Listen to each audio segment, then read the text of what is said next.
We do clothing designs and stuff like that. Okay. I had him in boxing because that's what we do. Things like that, but nothing of music. K-Flock had a name in the streets long before the world ever knew him as the face of Bronx drill. His rise wasn't just about music, it was about survival, power, and reputation. Today, we're breaking down the brutal, violent, and raw story behind how K-Flock came to dominate the Bronx scene and, in the process, change the entire sound of New York drill. I make it known when I'm on his side. No, came from over there, boys down, look, boys still down there. Boys still down there. Flock grew up deep in one of the roughest hoods in the Bronx, Sev Side, a place known for chaos, loyalty, and constant warfare. His mom did everything she could to keep him away from that life.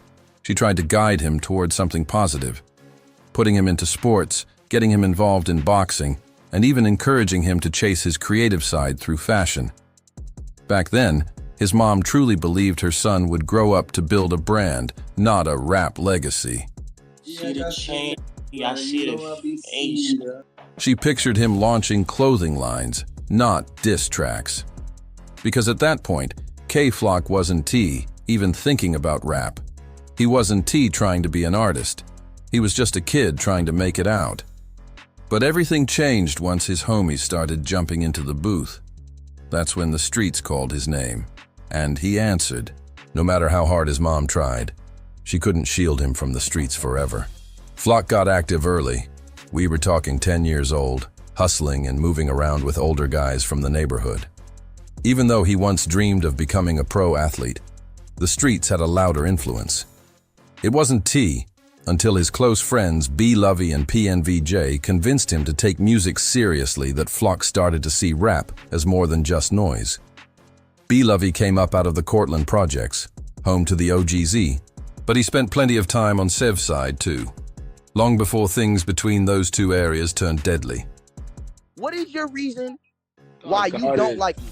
Why, bro? You used to stay on me. I used to take care of you all that. Tell me why you don't like me, bro. You's a big yo. He was a few years older than K-Flock and dropped his first tracks as far back as 2015. But at that time, Bronx drill wasn't catching much attention yet. When the music didn't take off, B. Lovey fell back into the streets and allegedly caught a gun charge in 2018. Meanwhile, K-Flock was already earning a name of his own, not just as a kid from Sev's side, but as someone who wasn't afraid to get his hands dirty. That same year, he allegedly caught a robbery charge, while his homie PNVJ was starting to make noise online. Jay became one of the first Bronx rappers to really push that drill with disses sound, taking aim at rivals on tracks like OMBK, where he fired shots at the YGs and Rajas, rapping, "Hop out the car and ice spray." That was the early spark, the moment Bronx drill started forming its identity, and K-Flock was standing right there in the middle of it all, ready to take over. If I catch me a woo, he gets shot in his face. And you boys mad? Keep my name out your mouth and go chase you a bag. Those were the kind of raw lyrics that started defining the Bronx drill era. Cold, disrespectful, and direct. That line came from the kind of energy that was taking over the city. Pure street authenticity turned into music. My Nikans make movements. He said he was wooing, so I had to boom him. That was the vibe. No filters, no fear. And that energy was exactly what pulled people into the Bronx sound. I took care of you, bro. Word of my mother, nigga. You stood in my crib, you used to cut school in my house. I used to give you food. My mom done cooked for you and all that. After B. Lovey came home from his case, he decided to take another shot at music. And that S when he dropped No Hook. The track blew up quick, helping put his name on the map and pushing Bronx drill even further into the spotlight. B. Lovey and PNVJ were both starting to build waves for themselves, but K-Flock was still deep in the streets, not caring about fame, not thinking about charts, just focused on survival and street respect. Even though he wasn't dropping songs yet, Flock was already becoming a name people couldn't ignore. He'd go live on Instagram while he was sliding through the Bronx, doing wild stuff that had thousands of people tuning in just to see what he'd do next. The more chaos he brought, the bigger his online following grew. He wasn't even a rapper yet, but he was already famous. But things took a sharp turn when Flock allegedly fell out with PNVJ, and the streets were quick to talk. Rumors started spreading that Dougie B, one of Flock's closest homies, had snatched PNVJ's chain. Dougie was rapping too, but make no mistake, he was still knee-deep in the trenches at that time. Here's how it reportedly went down. After Flock and Jay's friendship fell apart, Dougie B and another homie allegedly pulled up to Jay's crib. When Jay's mom answered the door, she thought they were his friends, so she let them in, not realizing what was about to happen. Moments later, they allegedly rushed inside, confronted Jay and snatched his chain. It was a total betrayal. These were people who had been cool just weeks earlier. To make it worse, Dougie B then went live on IG showing off PNVJ's chain, turning the whole thing into a public humiliation. The streets went crazy over it, and that live stream made the beef official. You's a whole goofy, KK, bro. I know you in real life, bro. You my little man. You used to be my little, you used to be my man, nigga. You was my little man. I used to Bro, say I ain't even gonna put nothing in front of nothing, bro. Niggas is the same age. Look, bro, nigga, you was my man, nigga. I took care of you, bro. Not long after, Dougie got booked by police, though at S, still unclear if the arrest was directly connected to the chain snatching. After that, K-Flock and PNVJ even went live together, and Jay confronted him, saying Dougie stole $100 out of his mom, S crib, and got hands put on him afterward. You could hear the hurt in J.I.S. voice. He wasn't even mad about the money. He just wanted to know why K-Flock wasn't cool with him anymore. Because remember, K used to chill at J.S. house like family. His mom even cooked meals for him. PNVJ had been grinding for years trying to break into the rap game, long before Flock or Dougie B ever touched a mic. But in the Bronx, respect and loyalty can flip overnight. And this was the start of something way bigger. What used to be friendship was now turning into one of the Bronx drill scene's ugliest internal wars. PNVJ later claimed that K-Flock and Dougie B started distancing themselves for clout, basically saying they left him behind once the fame started rolling in. The tension between them eventually spilled into music. On the track, No More Free Dougie B, Dougie didn't hold back, rapping, "Take that Samais off his neck. If he PNV, shooter gets shot. When y'all know how to see me, gang do damage. Tell him don't panic. You could get shot just for free." That bar turned the drama from personal to public, and the whole Bronx drill scene was watching. Nobody really knows the full story behind why K-Flock and PNVJ fell out, but looking back, it ended up being the turning point in Flock's career. Because while Jay's career started crashing, Flock's was just beginning to take off. PNVJ completely fell off the radar and got caught up in some serious legal trouble, while K-Flock's name was getting bigger and bigger on the streets. No, that's what I'm gonna start. Y'all niggas is irrelevant. Now, real shit though, these niggas is irrelevant. You're not lying.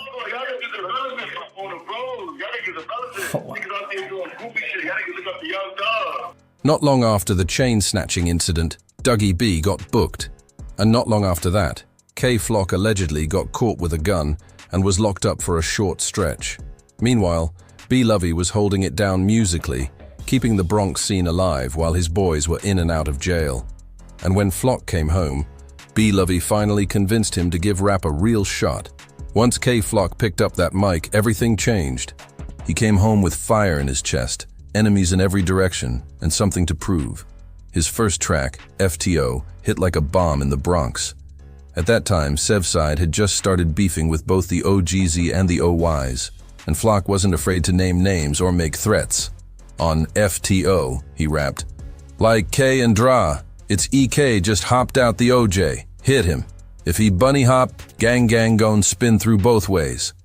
Every bar was pure aggression, calling out rivals, sending warnings and letting everyone know that Sev's side was no joke. He said, "Gang on his heels trying to beat him. They ain't know that he was shot." The Bronx had never heard something this raw before. It was dangerous, real, and hypnotic. At that time, the Bronx drill map looked completely different. Sev's side, the OYs, and the OGs were once cool.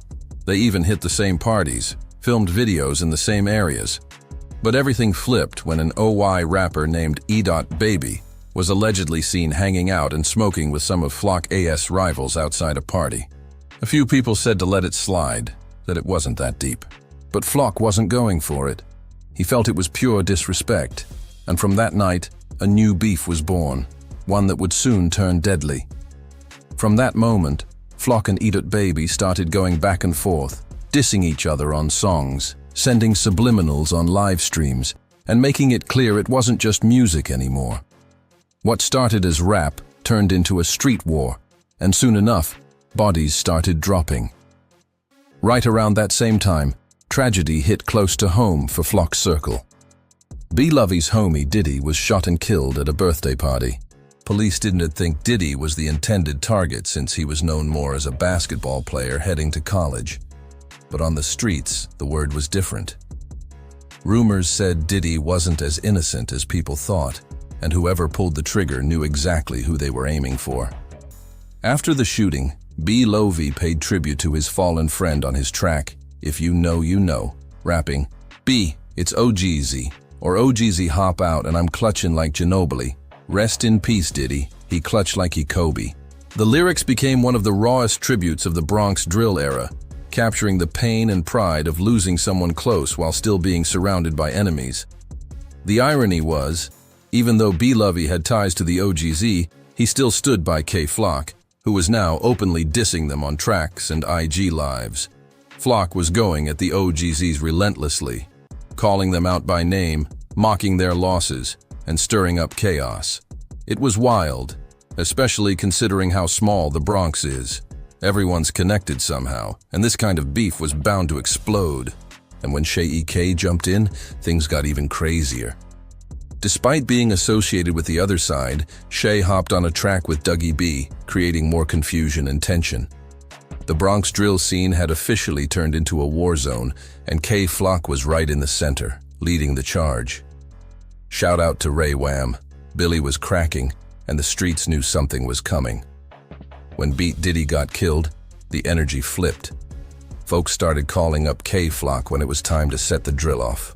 All the beef went on wax and the numbers blew up fast, giving the whole Bronx scene a new pulse. K-Flock started getting big cosigns from major names, and when Dougie B got out of jail, everything jumped to another level. Dougie B linked back up with B-Love and K-Flock, and that reunion changed the game. They dropped a track called Brotherly Love that ran up millions of views on YouTube, and B-Love even landed a deal with Columbia Records. It looked like K-Flock, Dougie B, and B-Love were about to take over the city. The momentum felt unstoppable, and the buzz was viral. But while the music numbers popped off, the streets were still bleeding. Bodies kept dropping right in the middle of the rise. K-Flock lost close friends back to back, and one of those losses hit Sev's side hard. Reports say one crew member was known as a heavy shooter in the neighborhood and had a violent past going back years. Folks say he'd been involved in some serious run-ins since he was real young, though details vary. That kind of history makes the street pressure even tighter and more dangerous. Violence kept feeding violence. In 2021, a rival named Blitz was reportedly targeted and killed, and then the ops hit back hard. An older man linked to Sev's side got shot, and K-Flock felt he had to answer for that pain. The scene was spiraling, and loyalties were being tested on every corner. Allegations say K-Flock shot an opponent in retaliation for Vance. But things got complicated fast. Vance later flipped in court, taking a deal on a separate drug charge and cooperating with authorities, claiming knowledge about the shooting. When K-Flock went to trial, prosecutors pointed to his own lyrics and videos as evidence that he admitted to riding out for Vance.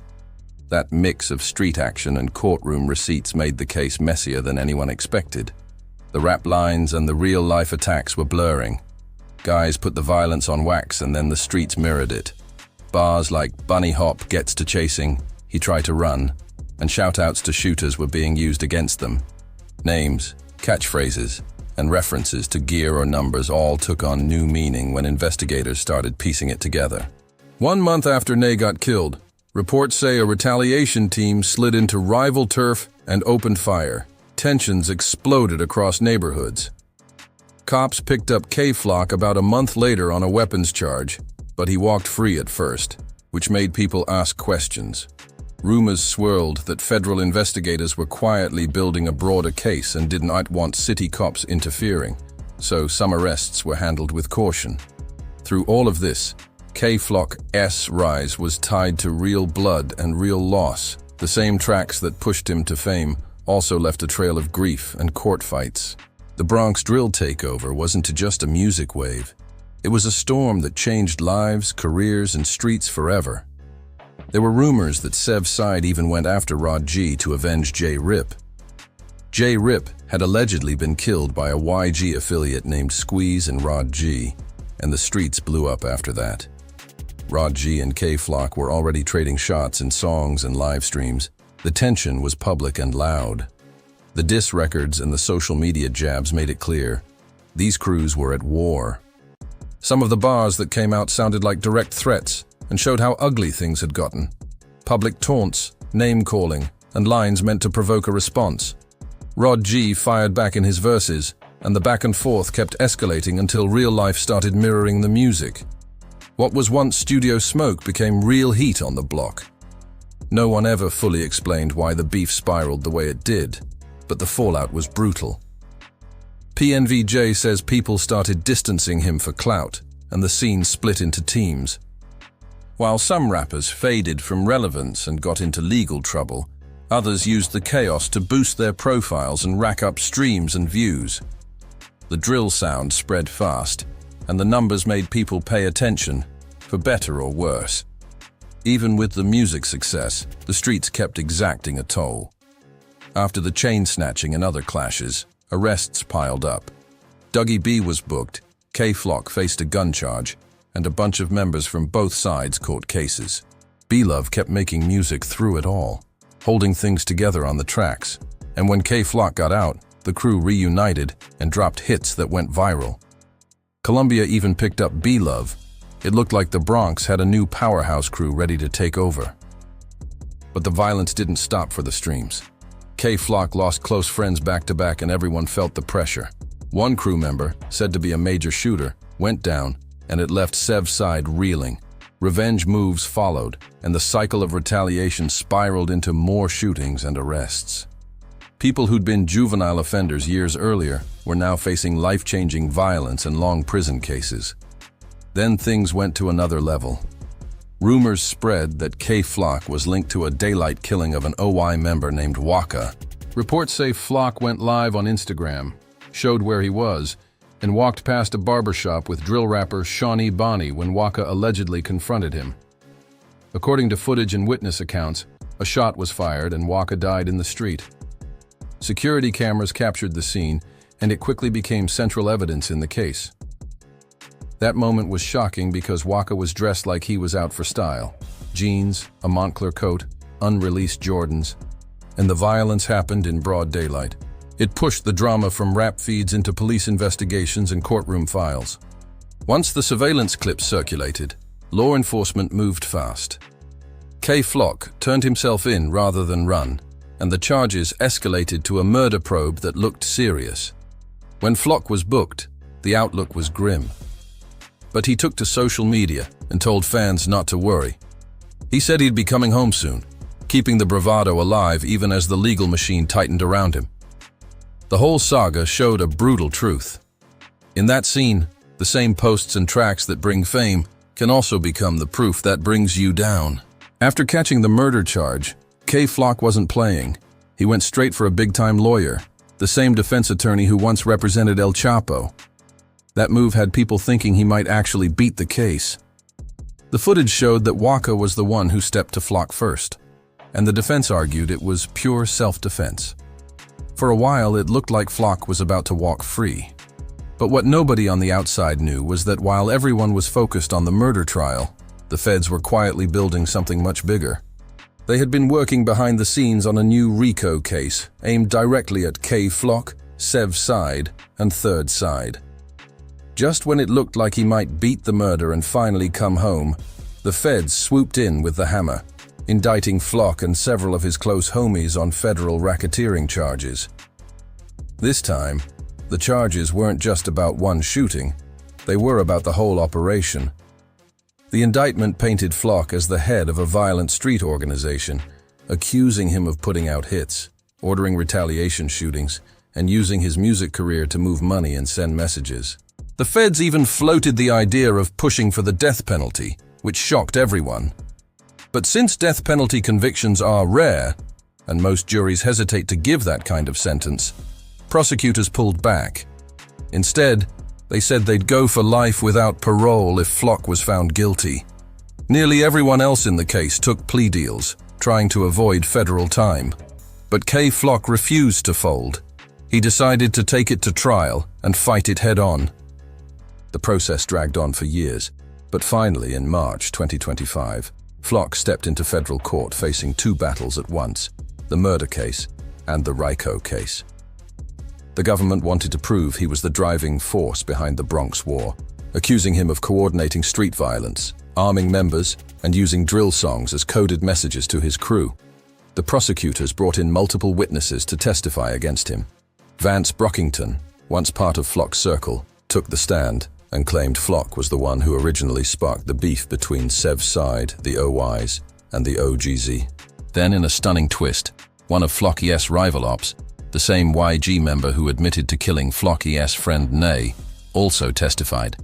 That witness had already pled guilty to the murder and got 18 years, but he wanted a reduction, so he snitched in exchange for leniency. To help his defense, the team called Shawnee Bonnie, the female drill rapper who was walking with Flock the day Waka got killed. She told the court that Waka stepped out first, threatened Flock, and made the situation escalate. Her story was meant to show that K. Flock acted out of fear, not aggression. But that move backfired when prosecutors accused Shawnee of lying under oath. She was later arrested herself for perjury, which hurt Flock's defense badly. Even with all that chaos, K. Flock pulled off a huge courtroom win. The jury acquitted him of the murder and ruled it was self-defense. That meant no automatic life sentence. The courtroom went wild, and Flock's camp celebrated. But the victory was short-lived, because the jury still found him guilty on the RICO and weapons charges. Still, Flock tried to make the best of it.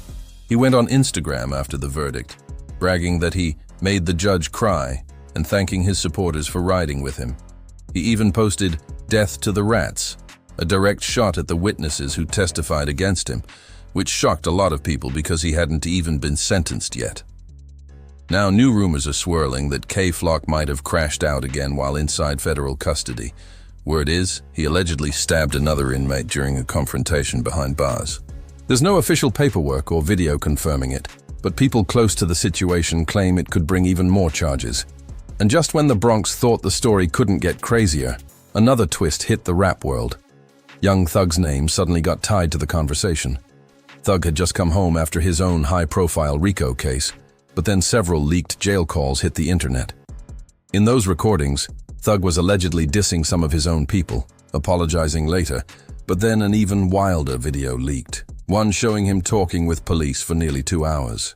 The leaks sparked a storm online and had everyone comparing the two RICO cases, Thug S and Flock AS, calling them two different generations caught in the same trap: fame, loyalty, and federal indictments. As for K. Flock, his legal future still hangs in the balance, but one thing is clear: he has become the face of both the rise and the dark price of Bronx drill. After Young Thug's leaked interrogation clips hit the internet, the rap world erupted, and the backlash was brutal. Fans started dragging Thug for hours online, calling him out for talking too much on tape. And right in the middle of it, K. Flock jumped in and turned the whole situation into another headline. During a live stream with a dude named Convy, K. Flock went off, calling Thug irrelevant and saying that anyone rocking with him is a goofy. The comments instantly blew up across blogs and social media. The crazy part? Flock made those statements while still behind bars, waiting on sentencing, starting new beefs before his own case was even wrapped up. Whether he did it out of pride, emotion, or pure frustration, it definitely got people talking about K. Flock again. But while all the online chaos kept his name trending, the real pain was still hitting hard behind the walls. A few months after K. Flock got booked, tragedy struck again. His close homie, C. WVTS, pronounced C. How Watts, was shot and killed in Brooklyn. That loss hit deep, because he wasn't just another friend. He and Flock had made music together, and everyone believed he was next in line to blow up from their circle. He had the energy, the fan base, and the potential to carry the Sevside legacy forward while Flock was locked down. Then came the heartbreak. he was brutally murdered, and rumors immediately started flying. Some claimed B-Lovey might have been involved or at least knew something before it happened. Years later, an OGZ affiliate named PJG Lizzie was arrested for the hit, but whispers still haunt the situation. Some people in the Bronx scene believe he was set up by someone close, and that maybe B-Lovey had knowledge of what was about to happen. Nothing has ever been proven, but in the streets, rumors spread faster than facts, and this one created serious tension. So far, K-Flock hasn't spoken publicly on the situation, but if there's any truth to those allegations, that could mean one of his oldest friendships with B-Lovey might be over for good. The same person who helped launch his career could now be the source of betrayal that changes everything. Even if Flock manages to come home one day, he's facing a completely different landscape. The Bronx drill scene he built isn't the same anymore. Back when he was free, Flock was the face of New York drill. He was the only one really pushing into the mainstream, working with stars like Cardi B and Bobby Shmurda, who even called him the godfather of New York drill. But once Flock got locked up, the whole movement started fading fast. Bronx drill had been at its peak, but after he got taken off the streets, the wave started dying. He was the driving force, and without him, everyone else struggled to keep it alive. His music had dominated the streets, but by constantly dissing his enemies, he also made them famous. His ops started getting clout just by dissing him back, and that back and forth gave birth to dozens of new rappers trying to eat off his name. Dougie B and B-Lovey were the ones who benefited the most from Flock's buzz, but even they couldn't keep the flame burning. After K-Flock got locked, Dougie's career hit a wall. He was battling drug issues, burning through his money, and the music slowed down. For a while, it seemed like he'd completely vanished. Then in 2023, he caught a spark again when his crew DOA started beefing with the Sweepers.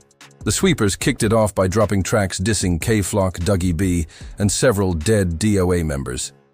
Dougie fired back with a track called Away, and it caught some attention. But the momentum didn't last.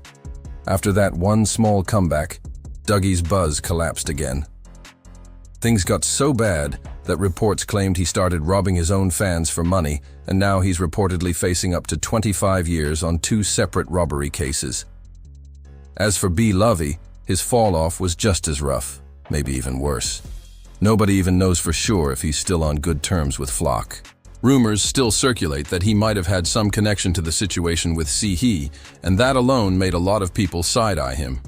On top of that, B-Lovey started linking up with Flock's rivals, including Shaw EK, which made the tension even messier. Shaw EK and K-Flock AS beef goes way back to when Flock sparked things with the OYAS and OGZ. Since then, Shaw EK's been taking every chance to diss him and his fallen homies. On his track, Give Back, Shaw raps, "When you see me, better up the knocks. Smoking J-Rip, we don't mess with the flocks. Word to my mother, you shot." Lines like that turned the rivalry from personal to generational, pure disrespect on wax. And then came another shocking twist. B-Lovey actually linked up with Shaw EK for a song called Back Door, which went viral and hit over 1 million views. The move had everyone talking because B-Lovey was one of the few artists who managed to sit on the fence, working with his old circle and their enemies at the same time. But in the Bronx, neutrality doesn't last long, especially when both sides have blood ties and street history. Even crazier, Shaw EK had already dissed B-Lovey's own friend Dougie B before that collaboration, dropping disrespectful bars about him and DOA. Yet B-Lovey still did the track, making fans wonder where his loyalty really stands. The alliances in Bronx drill keep shifting, and every link-up comes with consequences. With K-Flock still fighting legal battles, the movement he built is splintering, friendships breaking, alliances collapsing, and the wave that once defined the Bronx is fading into chaos. And if Flock ever does make it home, The question isn't just whether he can make a comeback. It is whether there'll even be a Bronx drill scene left for him to return to. And like K-Flock said himself on the track, "Don't run. I ain't let him trip. Hop out the V and ends up the Blitz DOAK, all that S to my D." Dougie B, he got shot in the leg. What the fuck, Shing? Free King, 'cause I know he going up. Those bars hit different now that we know how real the consequences got. Back then, every lyric doubled as a warning shot, and the Bronx knew it wasn't just entertainment. It was a reflection of what was actually happening outside. Shaw EK and the rest of K-Flock's rivals were running up massive numbers around 2020 and 2021. They were turning diss tracks into anthems, using the same raw energy Flock brought into the game. But when K-Flock got booked, everything changed. It felt like someone hit pause on the whole Bronx drill movement. The wave that once had the city on fire suddenly lost its pulse. One of K-Flock's biggest rivals, D-Thang, was supposed to be the one to carry the torch after Flock went away, but he caught his own downfall too. D-Thang got locked up for a stretch, and when he finally came home, tried to rebuild the buzz he once had. For a minute, it looked like he might do it, but then he got booked again in Florida on another gun charge. This time, the sentence hit hard. 15 years behind bars. Just like that, one of Flock's most famous ops was off the streets again. Meanwhile, the other rappers in the drill scene who came up beefing with K-Flock and DOA started dropping off one by one. Some got caught in cases, others stopped dropping music, and a few didn't make it out alive. The same energy that made the Bronx drill scene exciting, that raw street authenticity, also made it self-destructive. Every new name that blew up was another name that risked getting locked up or taken out before reaching the top. Even Sparky, one of the drillers who had been gaining traction from the opposite side, got locked up too, allegedly for the murder of a DOA member named James Rivera. That case shook the underground scene and showed how deep the retaliation cycle had gone. Almost every major name tied to the Bronx drill explosion either caught a case, lost someone close, or disappeared completely after Flock's arrest. It's wild to think about it now. But the entire scene that once felt unstoppable, millions of views, viral hits, and industry buzz, got dismantled in a matter of months. And the truth is, a lot of these rappers probably would have ended up in the same place regardless. The streets were already too hot, the beefs too personal, and the egos too big to survive long term. But when K-Flock went down, it was like the heart of the Bronx drill movement stopped beating. He wasn't the first Bronx drill rapper, but he was the one who made it global, the one who brought it to the mainstream, co-signed by stars, praised by legends, and watched by the whole country. His music was the spark that turned neighborhood stories into a worldwide sound. But ironically, that same spark burned the entire movement down. Without Flock's leadership, energy, and star power, Bronx drill lost its identity. The rivalries turned into chaos, the unity disappeared, and the streets got quieter, not because peace returned, but because the main players were either locked up or gone. At the end of it all, K-Flock became both the face and the downfall of Bronx drill. The kid who took his neighborhood global, then lost it all to the same streets that raised him. And now, as he sits behind bars with a legacy that's both legendary and tragic, one question remains: was it all worth it? Because the fame, the money, and the clout came fast. But the cost was everything that made the dream possible in the first place. The Bronx may never see another wave like that again,